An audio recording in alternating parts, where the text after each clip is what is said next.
Welcome to steno dictation. अगर आप हमारे चैनल पर नए हैं तो हमारे चैनल को सब्सक्राइब करें और बेल आइकन ज़रूर दबाएं। डिक्टेशन 5 सेकंड बाद शुरू होगा। स्टार्ट। किसी के बयान के आधे अधूरे हिस्से को अपने एजेंडे के हिसाब से प्रचारित करने की सस्ती राजनीति कैसे गुल खिलाती है, इसका प्रमाण है गत दिवस संसद में गृह मंत्री अमित शाह के डॉक्टर अंबेडकर को लेकर दिए गए बयान पर विपक्ष का हंगामा। इस हंगामे का आधार यह है कि गृह मंत्री ने यह कहकर अंबेडकर जी का अपमान कर दिया कि यदि अंबेडकर करने वाले इतना नाम भगवान का लेते तो 7 जन्मों तक स्वर्ग मिल जाता। मुश्किल यह है कि हंगामा करने वाले यह स्पष्ट नहीं कर पा रहे हैं कि आखिर ऐसा कहने से अंबेडकर जी का अपमान कैसे हो गया। अपने आरोप को पुष्ट करने के लिए विपक्ष और विशेष रूप से कांग्रेस नेता गृह मंत्री के बयान के एक हिस्से को तो प्रचारित कर रहे हैं, लेकिन उसके शेष हिस्से को सुनने के लिए तैयार नहीं, जिसमें उन्होंने कहा था कि डॉक्टर अंबेडकर का नाम लेने वाले ने किस तरह उनके विचारों के खिलाफ काम किया और उन्हें अपमानित करने में भी संकोच नहीं किया।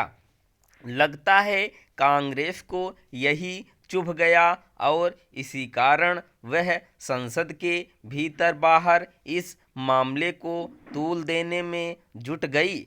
इसे तूल देने के लिए उसके नेताओं की ओर से जैसे तर्क दिए जा रहे हैं वे विचित्र ही नहीं, हास्यास्पद भी हैं।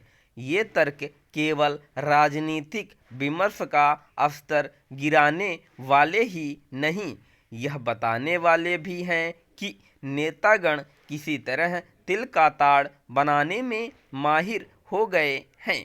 विडंबना यह है कि यह काम अब कुछ ज़्यादा ही होने लगा है। इससे राजनीतिक बहस का स्तर गिर रहा है।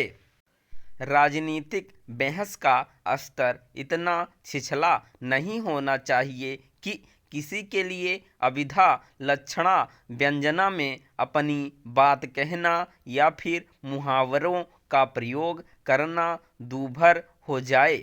यह अच्छा हुआ कि गृह मंत्री ने अपने बयान पर कोई सफाई देने के बजाय दो टूक यह कहना पसंद किया कि उनके पूरे वक्तव्य को सुना जाए। वैसे यह तय है कि विपक्षी नेता ऐसा नहीं करने वाले, क्योंकि उन्हें यही साबित करना है कि अंबेडकर जी का अपमान हो गया और संविधान खतरे में आ गया। आखिर इसे मूर्खतापूर्ण राजनीति ना कहा जाए तो क्या कहा जाए। इस पर हैरानी नहीं कि राहुल गांधी को फिर से यह नज़र आने लगा कि मोदी सरकार संविधान बदलने जा रही है। कांग्रेस नेता गृह मंत्री के बयान को लेकर आसमान सिर पर उठाने के लिए स्वतंत्र हैं, लेकिन वे इस सच को नहीं छिपा सकते कि उनके शासनकाल में डॉक्टर अंबेडकर की किस तरह उपेक्षा और अनदेखी की गई। इसका सबसे बड़ा प्रमाण तो यही है कि जहां जवाहरलाल नेहरू और इंदिरा गांधी को तो उनके जीवन काल में ही भारत रत्न से सम्मानित कर दिया गया, वहीं अंबेडकर जी को यह सम्मान 1990 में मिल सका। क्या कांग्रेस बता सकेगी कि ऐसा क्यों हुआ? स्टॉप।